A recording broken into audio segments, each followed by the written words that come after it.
Olá, eu sou Jaqueline Barbosa, sou médica dermatologista e hoje a gente vai falar sobre fototerapia. Eu sou professora da Faculdade de Medicina aqui em Santa Cruz do Sul e eu sou ex-fellow do IPC, né, International Psoriasis Council, que é pelo qual eu estou falando nesse momento. Esses são os meus conflitos de interesse. Bem, qual que é a definição, né, da radioterapia? É o uso, da fototerapia, é o uso de radiações ultravioletas para o tratamento de doenças cutâneas. A gente vai usar a luz ultravioleta é de 200 aos 400 nanômetros, mas para tratamento a gente vai usar dos 290 aos 400 nanômetros, ou seja, a gente não vai usar o VC, a gente só vai usar o VB e o VA. Sendo que o VB ele vai depois ser dividido em dois tipos de banda e o VA também tem dois tipos de banda, que é o VA1 e o VA2.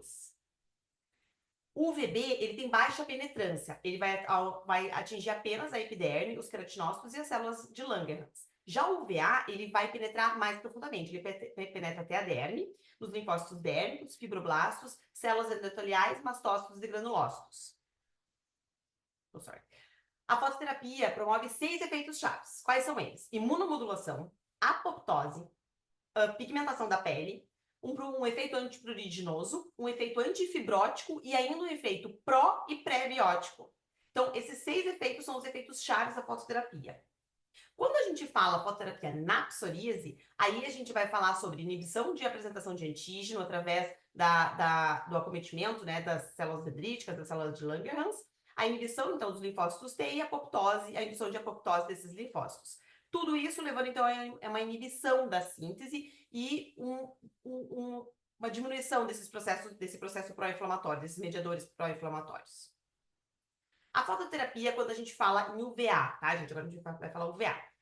Ela funciona como? Qual é o mecanismo de ação do UVA? O UVA ele faz cross-linking do DNA através dos fotoadultos do psoraleno. Então, o UVA sozinho ele não consegue chegar no DNA, ele não consegue alterar o DNA, mas ele consegue quando eu coloco o psoraleno junto. Então, quando eu for fazer, a gente vai conversar depois, o método PUVA.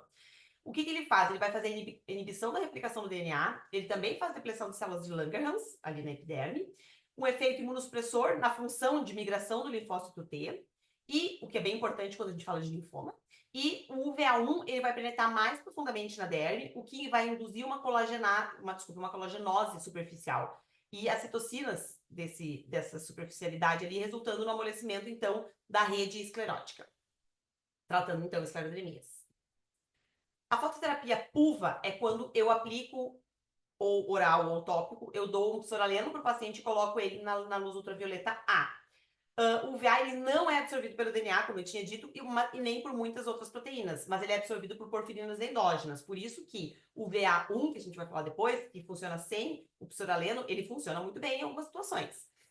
Então, ele é absorvido por ácidos graxos, por porfirinas endógenas e por algumas vitaminas do complexo B. Mas quando eu combino, então, esse fotossensibilizante, que é o 8-metoxipsoraleno, ou 8-MOP, a radiação UVA consegue chegar no DNA devido a esse adulto. A fototerapia do UVB, a gente atualmente usa o UVB Narrowband, banda estreita, que é de 311 a 313 nanômetros. Ele tem uma ação anti-inflamatória, imunossupressora e citotóxica. O mecanismo do VB ainda é meio incerto, mas ele vai incluir a indução do ácido cisurânico, a depressão das células de Langerhans, a alteração da apresentação de antígenos, a diminuição da atividade das células natural killer e também a apoptose de linfócitos queratinócitos. Lembrando que o VB ele não penetra profundamente na derme, ele trabalha bem, mas na epiderme. E quando eu falo de UVA, eu tenho dois tipos. Eu tenho UVA de 340 a 400 nanômetros, mas eu tenho um VA1 que é de 320 a 340 nanômetros. O VA1 ele vai penetrar mais profundamente, vai atingir até a derme profunda e atinge também os vasos sanguíneos. Ele tem um efeito sistêmico porque ele vai modular as células imunes que circulam. Quando eu falo de UVA, ele vai requerer psoraleno, senão não funciona. Mas o VA1 não requer psoraleno. Esses são os aparelhos que a gente tem disponíveis aqui no Brasil. Os aparelhos são a câmera, né, a cabine, que a gente fala que são 42 lâmpadas. Elas podem ser somente o VA, somente o VB, mas elas podem ser o VA e o VB, 21 lâmpadas e 21 lâmpadas. Aí, nesse caso, a gente usa ou o VA ou o VB quando vai tratar o paciente. Eu posso ter uma placa com 6 lâmpadas, aí pode ser 6 lâmpadas de VA ou 6 lâmpadas de UVB. Sempre quando eu falo VB, gente, é o VB banda estreita, tá? O narrow band. Eu posso ter este que a gente chama de pente, que é esse manípulo, né, bem manual mesmo, que a gente vai usar em pequenas áreas. Eu posso ter ele UVA e posso ter ele UVB também. E eu também tenho o que a gente chama de doble, né, ou double, que é o que a gente coloca as mãos e os pés, que também pode ser de UVA e também pode ser de UVB. Esses são os aparelhos que são vendidos, que são feitos no Brasil, vendidos no Brasil, que tem Anvisa, né, pra gente usar aqui no Brasil. Existe também os sistemas UVB localizado, que são os de 308 nanômetros, tá? De alta intensidade, que é um laser, né? Então, na verdade, é o Excimer Laser e o Excimer Lamp, a lâmpada de 308 nanômetros, que chama Excimer, que também é um tipo de fototerapia. O Excimer Laser, né? É um laser, ele não ablativo, ou seja, ele não destrói a epiderme, tá? Ele ultrapassa a epiderme sem machucar. Ele é monocromático, ele é coerente, porque é um laser, então ele vai pontualmente numa localização, mas ele serve para áreas de tratamentos pequenas e ele tem um alto custo, porque a máquina é muito cara e o consumível dela também não é barato. E existe agora a luz Excimer, né, que é 308 nanômetros, que é uma lâmpada que vai emitir uma luz monocromática, ou seja, só esse comprimento de onda, mas de forma não coerente. Então, a energia não vai de uma forma única, ela vai de uma forma dissipada. Vai permitir tratar áreas mais extensas e os custos são mais acessíveis. Eu não conheço fabricante no Brasil, tá, dessas duas tecnologias, mas a gente sabe que tem fora.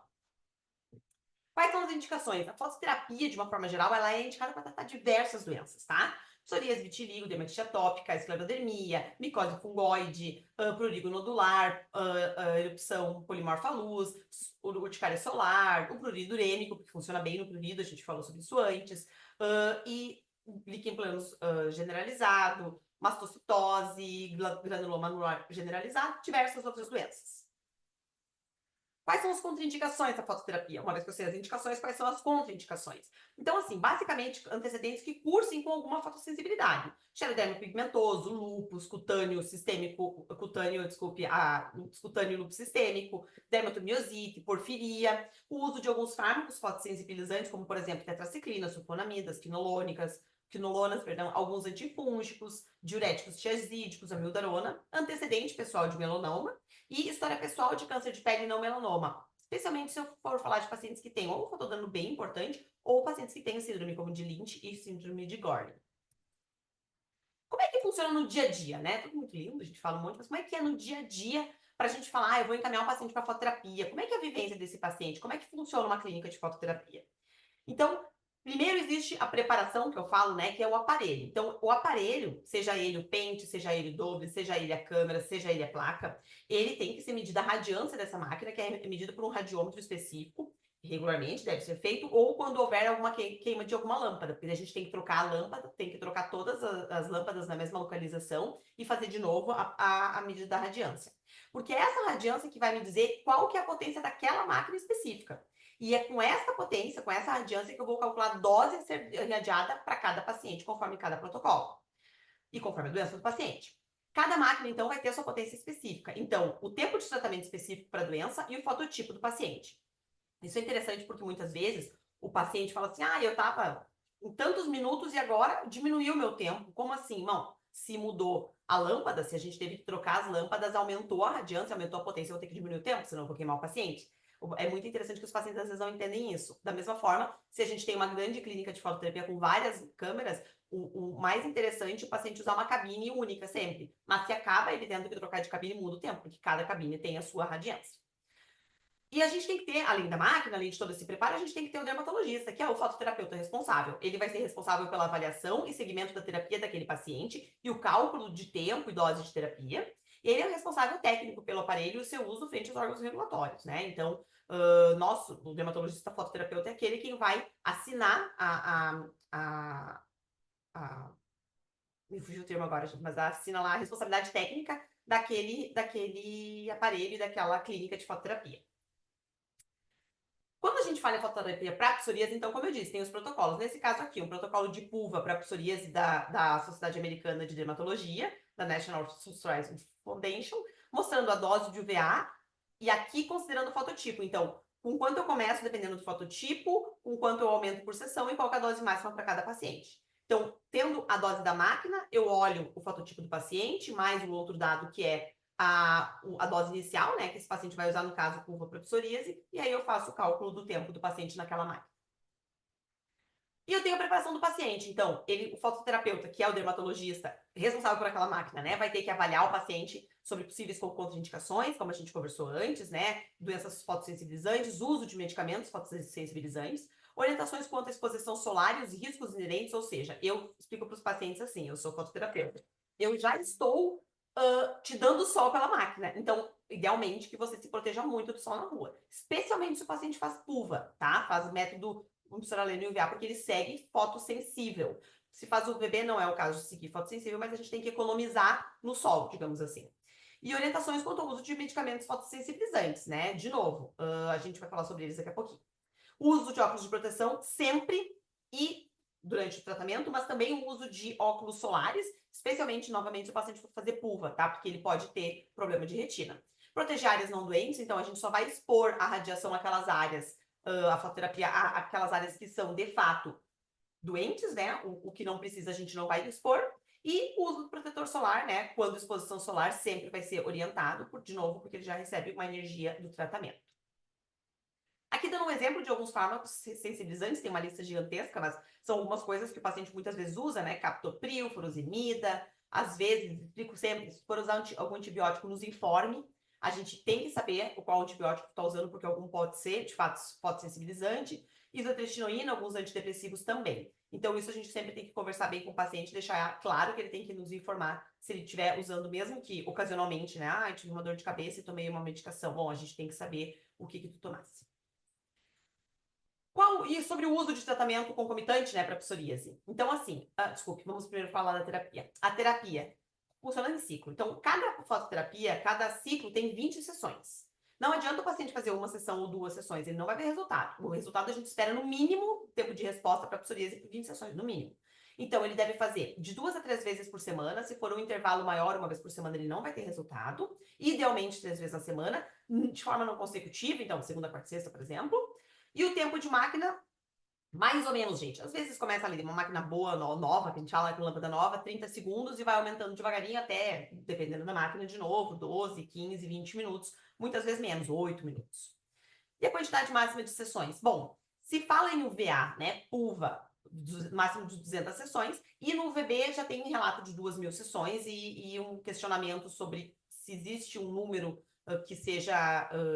que a gente deva suspender depois dele, no caso do UVA, que é 200, né? Mas no UVB ainda não tem. Mas, de qualquer forma, hoje também a gente tem outros tratamentos, né? Não se faz só fototerapia. Isso que é importante. Então, eu posso ter o uso de tratamentos concomitantes para psoríase com fototerapia. Por exemplo, eu posso ter um paciente usando biológico, tá muito bem, daqui a pouquinho ele tem um flarezinho. Eu posso colocar ele na fototerapia e proteger o meu biológico. A mesma coisa dos tratamentos sistêmicos. Então, eu posso usar, junto com o VB Nerobel, eu posso usar metotrexato, eu posso usar citretina e posso usar todos os imunobiológicos. Os tópicos, como corticoides análogo da vitamina D, eu também posso usar. Inibidores da calcineurina não se sugere, porque ele aumenta a imunossupressão local. Quando eu falo em UVA e PUVA, eu posso usar a citretina, que a gente chama de repuva, no caso. Posso usar todos os imunobiológicos e os tópicos corticoides e análogos da vitamina D. Percebam que ciclosporina não está aqui, porque ciclosporina não é seguro. E os inibidores da JAK a gente ainda não tem dado. Então a gente não pode dizer nada dele ainda. Quais são as complicações, quais possíveis complicações do tratamento? Então, existem 2 tipos de complicações, as agudas e as crônicas, né? As agudas são eritema e queimadura e herpes simples labial, tanto para PUVA quanto para UVB, Neuroben. Mas o PUVA, ele também pode ter fotonicólise, que é raro, mas pode acontecer, e pode ter também náusea, que é mais bem comum por causa do psoraleno.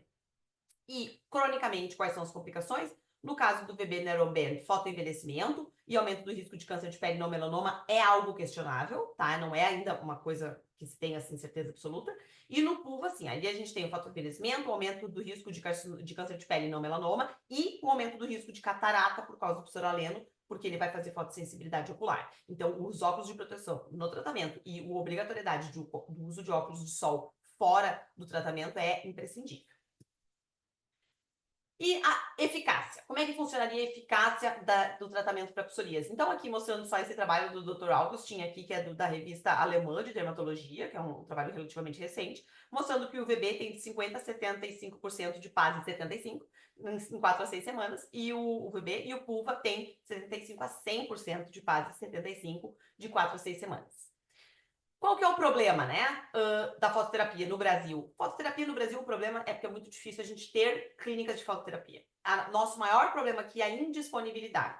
não é a intolerância e também não é tanto o custo, porque os convênios, a maior parte das vezes, cobrem. Mas é a indisponibilidade, quer dizer, o paciente, às vezes, tem que sair do seu trabalho 3 vezes por semana por 3, 6, 9 meses e ir fazer um tratamento, às vezes muito longe da sua casa, do seu trabalho, ou até em outra cidade. Então, muitas vezes, isso não é viável. E eu gostei muito também desse trabalho aqui, do Dr. Arlan Menter, com outros grandes nomes, falando que a fototerapia é um trabalho também recente, razoavelmente, falando que a fototerapia é um tratamento de fato custo-efetivo, com uma ampla gama de dermatoses. Poucos tratamentos em dermatologia possuem a história, a eficácia, a segurança da fototerapia. E os dermatologistas, nós, finalmente, somos os únicos, né? É o único grupo de médicos que é capacitado e qualificado para conhecer as enfermidades que se beneficiam desse tratamento e, de fato, indicá-lo. Gente, era isso. Muito obrigada, viu?